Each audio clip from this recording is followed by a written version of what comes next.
Je m'appelle John Rea. Je suis né le 14 janvier 1944 à Toronto, en Ontario. La musique est entrée dans ma vie très tôt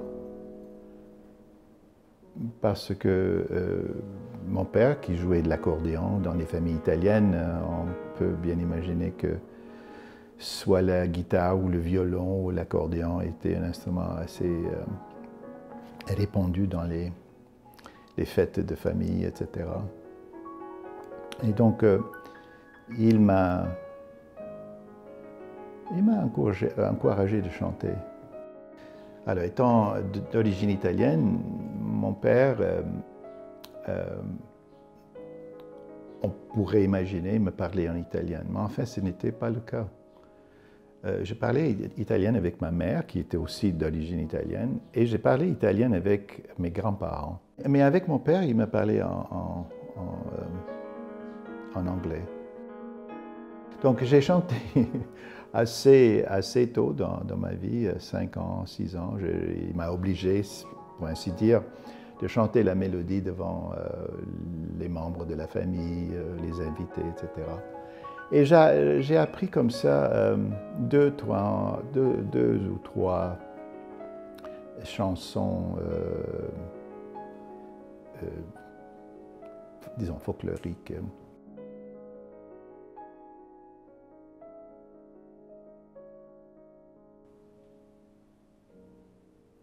Sul mare luccica nastro d'argento, sul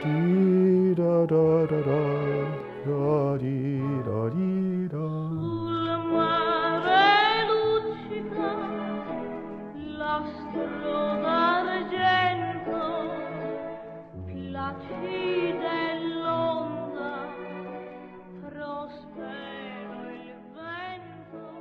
Peu de temps après, il a décidé que je devrais apprendre le piano.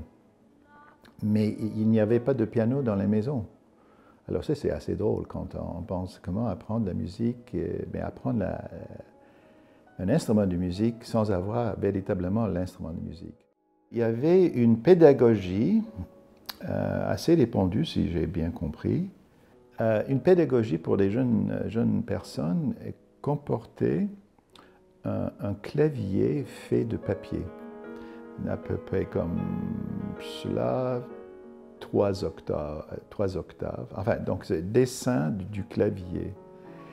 Et la notion était d'apprendre les notes en les nommant, enfin, en identifiant le do central, ce qu'en anglais on appelait le baby do. On était pauvres, enfin, et puis avant d'acheter le piano, ça prenait encore quelques années. L'opéra venait chaque samedi après-midi à la radio. Et mon grand-père maternel était un grand fanatique de l'opéra.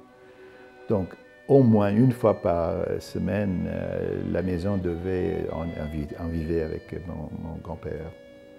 La maison devait être complètement silencieuse, complètement silencieuse. C'était une silencieuse d'église, parce que l'opéra venait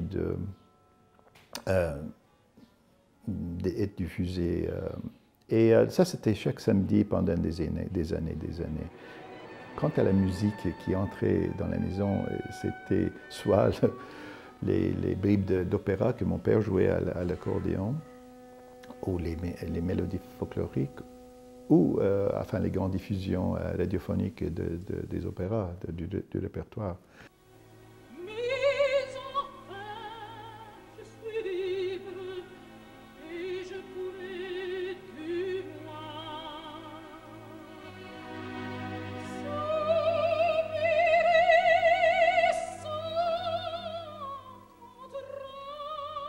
Donc c'est la fin c'est le début des années 60 ou la fin des années 50. Et la musique populaire n'avait pas le même, si je peux dire, le même standing qu'elle a de nos jours.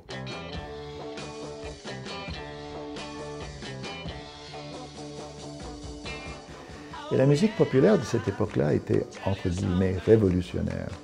Donc le Elvis Presley, même les Beatles, etc., qui font une apparition en 63, 64, c'est révolutionnaire et c'est en fait tabou. Et pour la génération de mes parents, c'était interdit. Donc je n'ai pas fait de musique populaire. J'avais 7 ans, 8 ans et mon père a acheté un piano droit. Et à peu près 2 ans après, il a acheté le piano qui est dans la pièce ici aujourd'hui. Et à ce moment-là, j'ai eu droit d'avoir un professeur. C'était enfin une formation double, parce que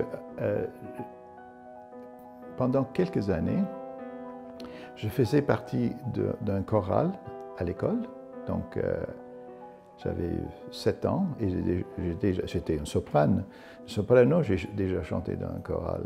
Et donc j'ai appris assez rapidement et à 7 ans, 8 ans, je me suis rendu compte, et je n'ai pas d'explication, peut-être c'est encore là mon père qui m'a incité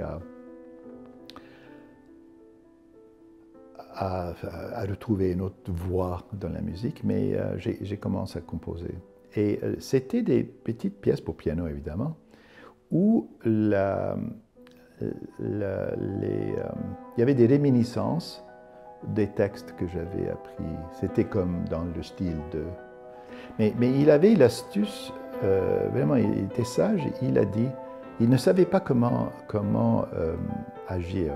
Mais il avait l'intelligence de dire, prends ces textes et allez à la professeure, qui était la religieuse, et essaye de savoir qu'est-ce qu'elle pense des petites compositions que tu viens de faire. Et il me pose la question en entrant, qu'est-ce qu'elle a dit? Et ma réponse était que elle a dit c'était bien, mais il faut concentrer sur l'apprentissage du piano. Alors, je ne sais pas qui était plus déçu, moi ou mon père ou nous deux. Mais et enfin, c'était le début et la fin de cette période de la composition qui a duré. La fin a duré plus de 10 ans.